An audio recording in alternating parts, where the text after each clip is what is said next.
요즘 이재명 정부의 검찰개혁 입법 예고를 두고 뜻밖의 곳에서 가장 큰 반발이 나옵니다.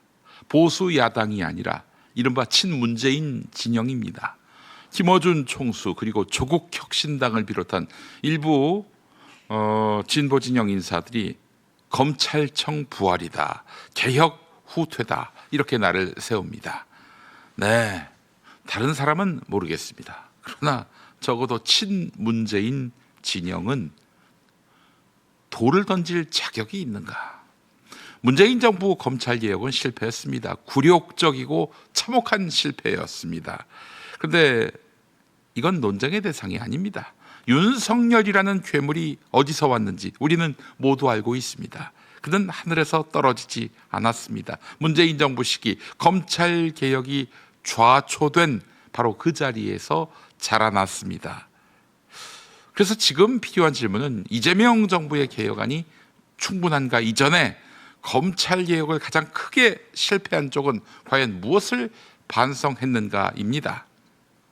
김어준 총수, 윤석열을 옹호했고 조국 사태가 났음에도 윤석열의 조국 수사를 문재인에 대한 충정이라며 윤석열에 대한 비판 정서에 물을 탔습니다. 안 그랬습니까? 조국혁신당 그 핵심 멤버가 누굽니까? 바로 문재인 정부 검찰개혁을 총괄했던 청와대 민정수석실 출신 아닙니까? 그 주역들이 조국혁신당의 주역이고요. 수석은 바로 조국 현 대표입니다. 자, 이 점은 인정해야 합니다. 어제 자신에 대한 성비위건으로 조국혁신당을 탈당한 강미정 전 대변인이 SNS에 올린 글이 있습니다. 요약해 보겠습니다. 첫 번째 문, 2022년 검수완박 입법 당시에 왜 등이라는 단어를 남겼습니까? 부패범죄, 경제보험죄 등 그 한 글자로 검찰에게 시행령 정치의 고속도로를 열어주었습니다.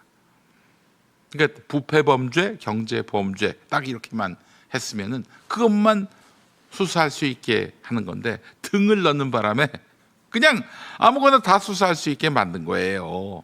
누가? 문재인 정부가.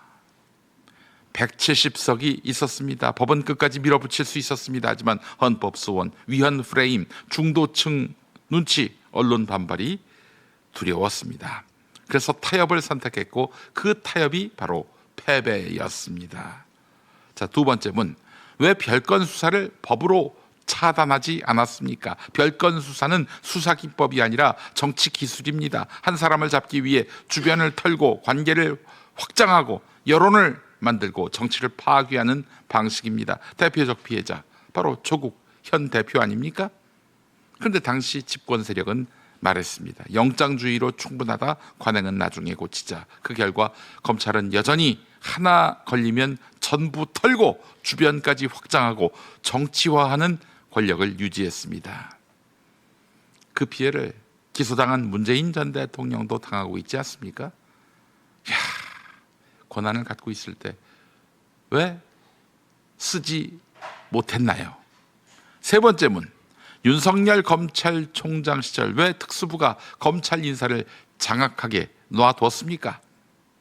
윤석열 체제의 본질은 수사가 아니라 인사였습니다. 특수부는 승진 직행 코스가 됐고 비특수 라인은 조직에서 밀려났습니다. 그렇지 않습니까? 형사부, 공안부 대표적이지요. 그럼에도 불구하고 인사는 검찰 자율이라는 신화에 발이 묶였습니다. 문재인 전 대통령, 그렇게 해서 원칙을 관철했다라면서 자위했습니다마는 그게 도대체 우리 국민의 삶에 뭐가 좋아진 것이죠? 정치가 인사에 개입하면 안 된다는 자기검열, 언론 프레임에 대한 공포, 결국 법무부 인사권은 권력이 아니라 장식이 됐습니다. 그냥 이 정도면 어벙하다고 밖에 말할 수가 없는 거죠. 네 번째 문, 왜 윤석열은 문재인 정부의 검찰총장이라는 메시지를 공개적으로 내보냈습니까? 그 말은 중립선언이 아닙니다. 면책선언이었습니다. 조국 사태를 거치고 추미애 장관이 물러나고 그 뒤에 했던 말 아닙니까? 윤석열은 문재인 정부의 검찰총장입니다.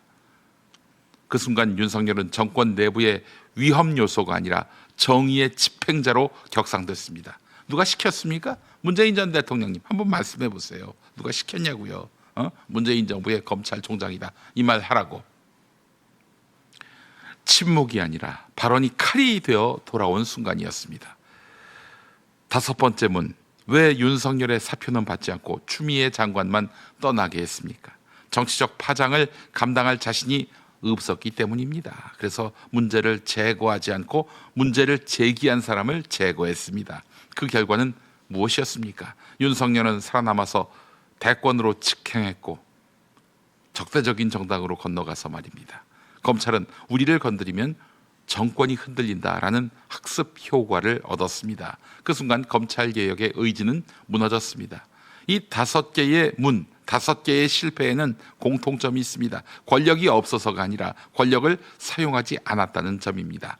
그렇다면 지금 이재명 정부의 검찰개혁안이 완벽합니까? 아닐 수 있습니다.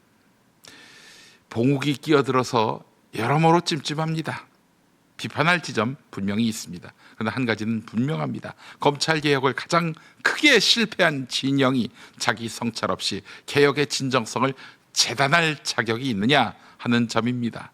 이재명 정부의 개혁이 모자란다면 그 이유를 분석하고 더 강하게 밀어붙이도록 요구해야 합니다. 우리가 당해봐서 아는데 이런 어려움이 있으니 이거는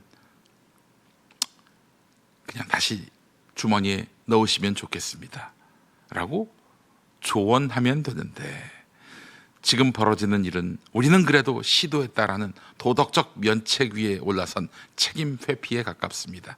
검찰개혁의 밑거름은 윤석열 비판이 아니라 문재인 정부 스스로의 판단 오류를 정직하게 인정하는 것입니다. 그 복귀 없이 다음 개혁도 그 다음 정부도 또다시 등 하나에 무너지고 말 것입니다.